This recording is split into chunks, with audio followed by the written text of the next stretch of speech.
All right, we're back. We're on page 2 of notes 10 of Calc AB. We're talking about derivatives and what they tell you about a function: increasing, decreasing, concave up, concave down. You may not know what concavity is yet.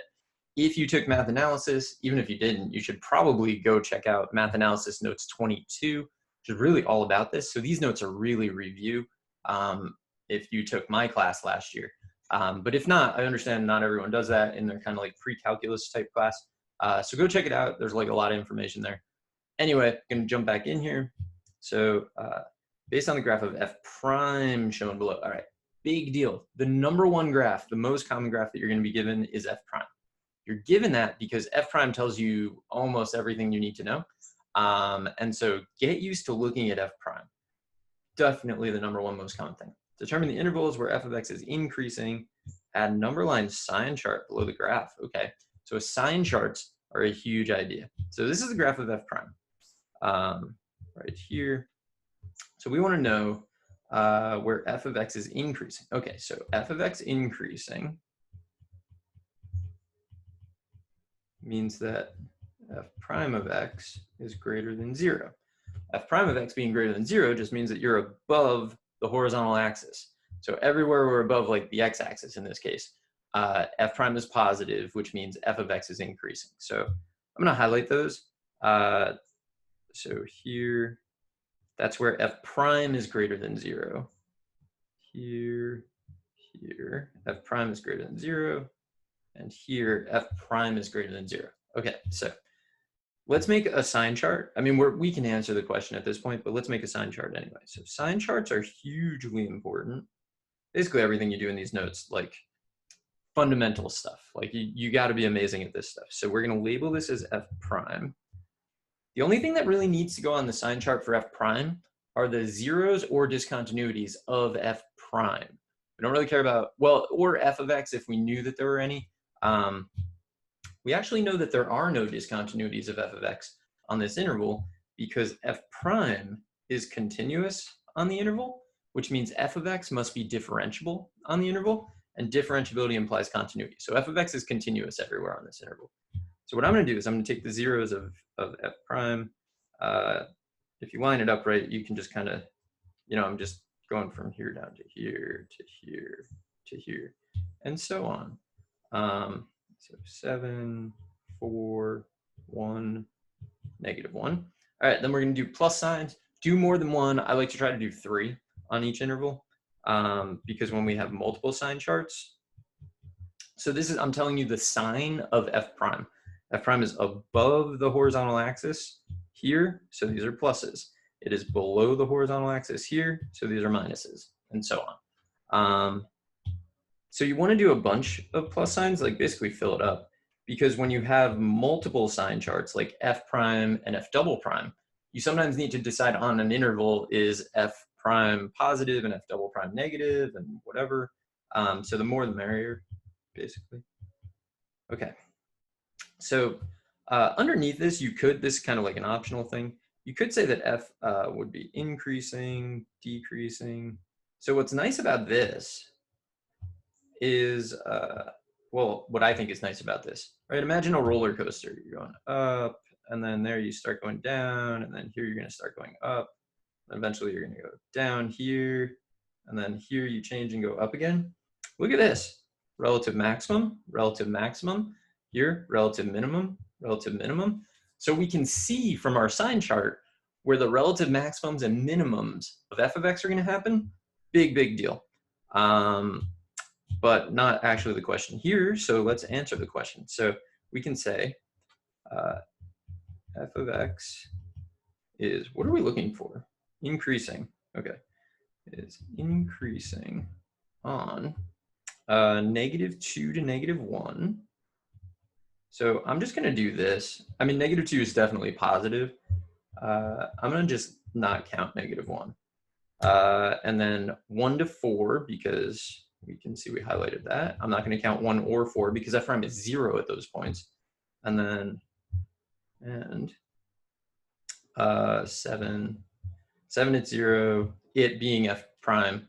Try not to use it, which I'm going to mess up a trillion times. But so f of x is increasing on blah, blah, and blah. Now we need a reason, because f prime of x is greater than 0 on those intervals. And there we go. Now, on the AP exam, if it's multiple choice, sometimes they include the endpoints, sometimes they don't. They're never going to give you the option of like -2 to, like, they're not going to have 3 multiple choice options where -2 and -1 are the endpoints, and then it's like included, not included, whatever. Like, they won't do that to you because it's kind of a disputed concept. So you don't have to actually worry about that. But anyway, reading the graph of f prime, just so important, so important. All right, what do we know? When a function is continuous on an interval and changes from increasing, decreasing somewhere on that interval, it must have had a highest point, right? We just talked about that right here. F prime goes positive to negative. F goes from increasing to decreasing. It must have had a maximum, right? And then the same idea was here. F prime goes negative to positive. So F goes decreasing, let me just draw it, to increasing. It must have had a minimum, right? So these points where that change happens are called critical points. The definition of a critical point, which I'm sure has been covered before in the notes, maybe, is where the derivative is 0 or undefined. Derivative is 0, let's different color for that. Let's do this color. If the derivative is 0 or undefined at a point in the domain of the function. So it's got to be a point in the domain of the function in which the derivative is 0 or undefined. Critical point. Okay. At a critical point, you can get relative maximums and minimums. This is basically the first derivative test. First derivative test says, if x equals c is a critical point, which means a point in the domain of f of x at which the derivative is 0 or undefined, in the domain of f of x. Point in the domain of f of x at which the derivative is 0 or undefined, and f prime changes from positive to negative, then you're definitely going to have a maximum. If f prime changes from negative to positive, then you definitely have a minimum. So I'm going to actually highlight those. So positive to negative, then you get a maximum. So relative maximum, local maximum, or sometimes you just say maximum. And that can be a little confusing when you're first doing these sorts of things, but you get used to it. If f prime goes from negative to positive, that means f goes from decreasing to increasing, which means that the function goes from like down to up, must be a minimum. So think about it that way. I pretty much run through that in my head all the time. Like, oh, f prime is negative, which means f is decreasing. F prime is positive, which means f is increasing. The more you say it, the faster you remember it. The number one way that so you have to write a sentence to justify things. But the way the work tends to look is either you can just look at the graph, right? So if I'm looking at the graph of f prime, I can see that f prime is changing from negative to positive, right? So f prime changes negative to positive at x equals, let's say 2.5.